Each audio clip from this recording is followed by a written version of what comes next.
필사적으로 달려올 때라는 제목으로 같이 오늘 말씀을 이해하고자 합니다.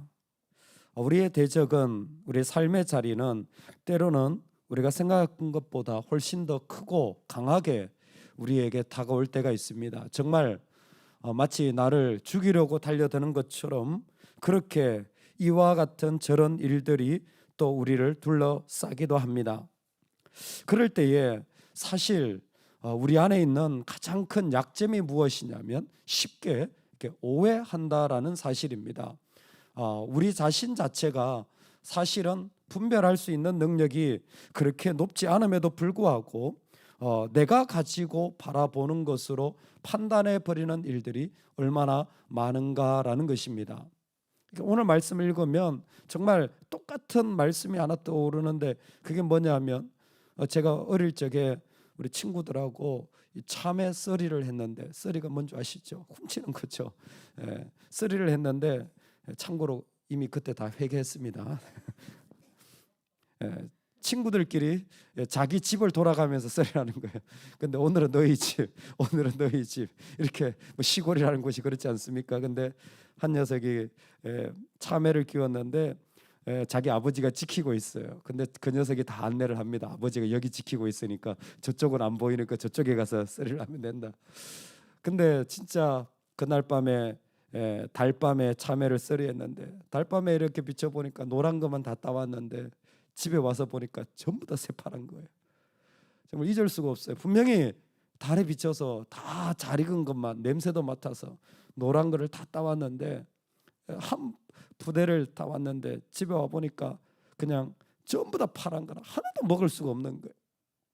그 다음날 아침에 그 친구 아버님이 참외 도둑이 들었다고, 이놈 잡아야 된다고 그 집집마다 수색을 하는데 저희 집에 가마니로 그냥 이렇게 참외가 쌓여 있는 걸 보고 죽인다고 달려드는데 마침 그 집 아들도 제 옆에 누워 자고 있었거든요. 그러니까 뭐 어떻게 뭐라고 하시겠어요. 그냥 웃으면서 가셨죠.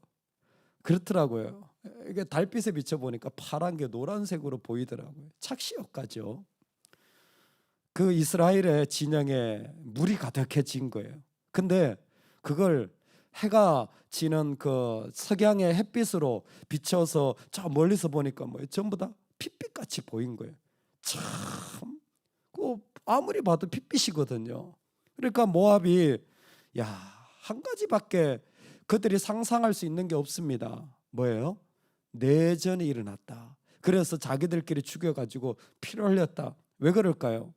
분명히 두 진영이 이스라엘 연합군과 모압이 전쟁터에서 양쪽에 있는데 밤에 한 방울도 비가 안 왔거든요. 비가 안 왔거든요.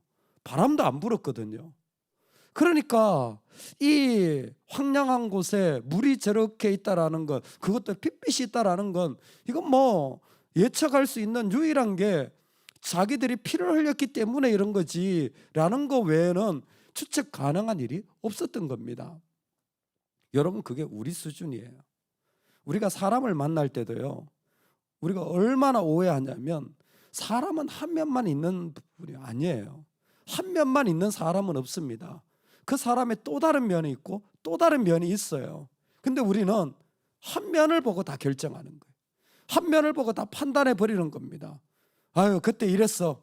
그리고 이런 모습이 있었어. 그럼 이미 결정 난 거예요. 사실 다른 부분으로 하나님 역사하실 수 있는데, 할렐루야, 할렐루야.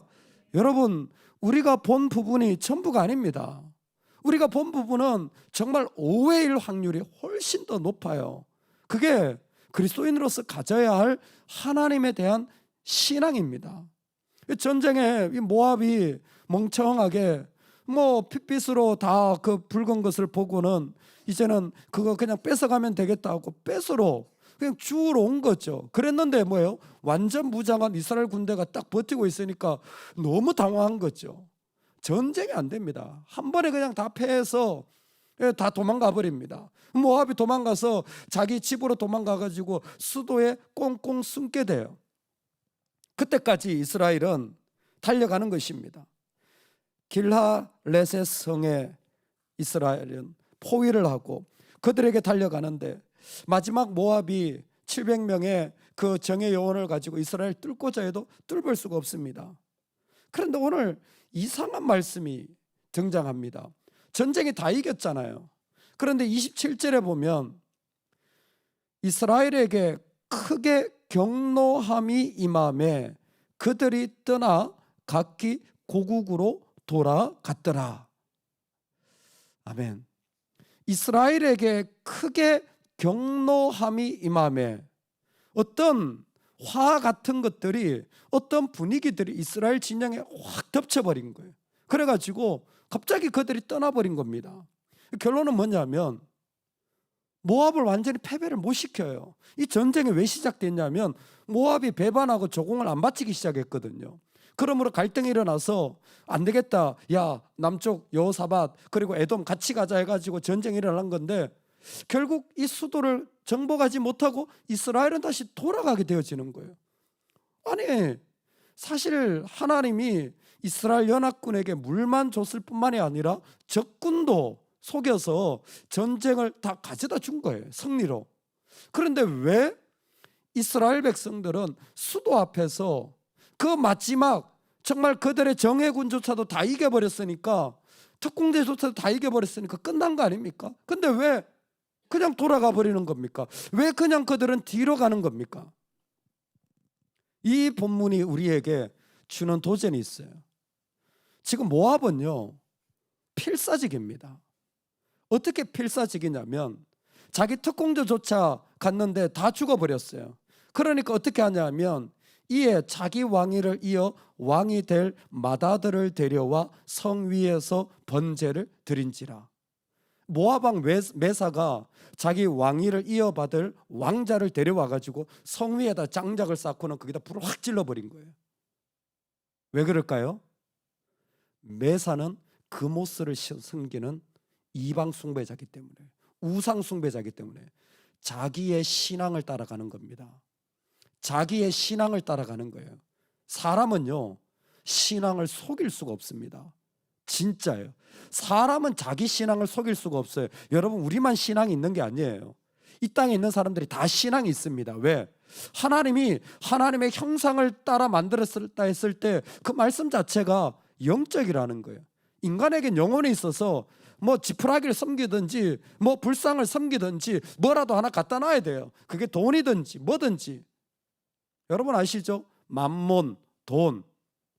만몬이라는 말이 아몬에서 시작한 거예요. 아몬이라는 말이 뭐냐면 신뢰할 만한 것들이에요. 사람들은 다 자기가 신뢰할 만한 것들을 찾는 거예요. 그게 기독교에도 있습니다. 아몬이라는 말과 똑같은 말이 뭐냐면 아멘입니다. 아멘이에요. 우리가 아멘이라고 하는 말이 만몬이라는 아몬과 다른 게 아니에요. 어원이 똑같아요. 우리도 하나님을 신뢰하는 거고, 안 믿는 사람들은 다른 걸 신뢰한다는 거예요. 그들도 그들 나름대로 아멘 한다는 거예요. 모압 왕 메사는 뭐예요? 그모스를 섬기기 때문에 갈로 몰렉이죠. 똑같습니다. 아들을 인신제사로 드리면 신이 응답하여서 전쟁에서 이긴다라는 그러한 자기 신앙을 가지고 나간 겁니다. 여러분, 그런 데 있잖아요. 놀라운 게 뭐냐면 믿는 사람보다 우상 숭배자들이 훨씬 필사적이에요. 그들이 훨씬 필사적입니다. 세상이 우리보다 훨씬 필사적이에요. 특히 하나님을 대적하려고 할 때 얼마나 필사적으로 달려드는지 몰라요. 말할 수 없이 필사적입니다. 그것이 너무너무 강하여서 다 이기지 못할 정도로 필사적이에요. 제가 한번 질문해 드려볼게요. 여러분이 지난 한 달 동안에 야, 내가 정말 내 믿음에 왜 이럴까? 이런 것 때문에 밤잠을 못 자보신 적 있으세요? 내가 정말 왜 이렇게 하나님 앞에 섬기지 못할까? 이런 것 때문에 밥맛이 없어져 본 적 있으세요? 그런 데 있잖아요. 우리가 정말 힘든 게 뭐냐면 돈 문제, 자식 문제, 내 문제 가지고는요, 내가 얼마나 그거 가지고 힘들어하는지 몰라요. 하나님 때문에 힘들어하지는 않아요. 그런데 이 세상에 있는 문제들 가지고는 얼마나 힘들어하는지 몰라요. 그게 얼마나 크게 다가오는지 몰라요. 세상이 그래요. 그게 전부인 것처럼 필사적으로 달려드는 거예요. 그 모습을 이스라엘이 보고는 이스라엘에게 크게 경노함이 임하매라는 것은 여러 가지 이해가 가능하지만 가장 중요한 해석이 뭐냐면 이스라엘이 그걸 보고 두려웠던 거예요. 역겨웠던 겁니다. 충격을 받았던 거예요. 몰랐느냐? 알았습니다. 그런데 아는 것하고 경험하는 것하고는 다릅니다. 아는 것하고 경험하는 것하고는 상황이 다릅니다. 우리 청년들한테 늘 얘기해요. 야, 너희들이 할 수 있다면 꼭 믿는 사람이랑 결혼해라. 얘들이 기뚱으로 들어요. 경험해 보지 못하면 몰라요. 우리 집사님들이 눈물 가지고 좀 간증을 해주세요. 오셔가지고 좀 눈물로 간증을 해주세요. 왜? 경험 안 해보니까요. 몰라요. 다 알았어요. 거모스가 이방족사의 자식들이. 근데 뭐예요? 눈앞에서 사람이 타 죽는 걸 보니까요. 기겁을 하는 거예요. 나는 우리는 여기는 못하겠다. 그리고 돌아가 버린 거예요. 결국 의미 없는 전쟁이 돼버린 거예요. 뭐 한 거예요 지금까지? 여러분, 세상이 필사적으로 달려올 때가 있습니다. 내 건강 문제를 부여잡고 내 삶의 문제를 부여잡고 아니면 내 안에 어려움을 부여잡고 세상이요 집요하게 필사적으로 달려들어요. 얼마나 끔찍하면 자기 자식을 태우면서까지 이렇게 합니까? 진짜 세상은요 우리 자식을 볼모로 잡고라도 우리한테 덤벼듭니다. 그게 세상이에요. 그럴 때 어떻게 해야 됩니까? 우리 믿음으로 선포합시다. 나는 하나님께 필사적이어야 합니다.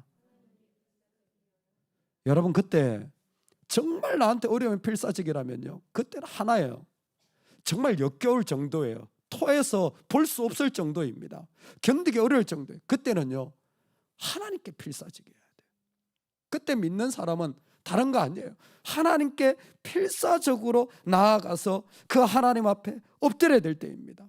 다른 게 아니에요. 하나님 앞에 필사적일 때, 즉 마음과 힘과 뜻을 다하여 주 너의 하나님께 정말 나아갈 때, 그때에 우상의 그 죄의 그 무거움과 아픔을 뛰어넘을 수 있는 하나님의 사람이 되어지는 줄 믿습니다. 이스라엘에게 필요했던 것이 무엇이냐면 하나님께 필사적이어야 됐던 거예요. 여러분, 이 본문에서 여러분은 안 보이실 수도 있는데 사실 하나님이 모압과 전쟁을 통해서 일하시는 또 다른 부분이 있어요. 그게 뭔 줄 아세요? 엘리사를 세우고 계신 겁니다. 지금 여기에 처음으로 엘리사가 여호와의 말씀을 전하고 사역을 시작하는 거예요. 즉 하나님은 하나님의 사람, 하나님의 말씀을 그 가운데 세우는 거예요. 왜? 이스라엘이 살 길이 뭐냐면 하나님에게 돌아와서 그 말씀에 순종하는 자리거든요. 그런데 그 자리를 이스라엘은 정말 잘 못 느끼는 것 같아요. 그러나 그 어둠 가운데도 하나님은 엘리사를 선지자로서 세워가고 계신 거예요. 왜? 엘리사가 있어야 이 나라에 소망이 있기 때문에. 악해져 가지만 그래도 하나님 끝까지 붙잡고 계시는 거예요. 오늘 우리에게 있어서 정말 필사적으로 너무 큰 어려움이 닥친다 그랬을 때는요 우리가 하나님 앞에 돌아서서 하나님에게 내 모든 것을 걸고 나아가는 은혜가 있기를 주의 이름으로 축원합니다. 주의 백성들이 이 땅을 살아갈 때에 어려움이 곳곳에 있습니다.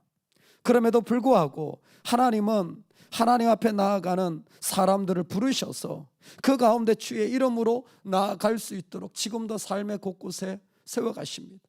그냥 두지 않죠. 세상이. 한 장로님의 간증이 기사에 나왔더라고요.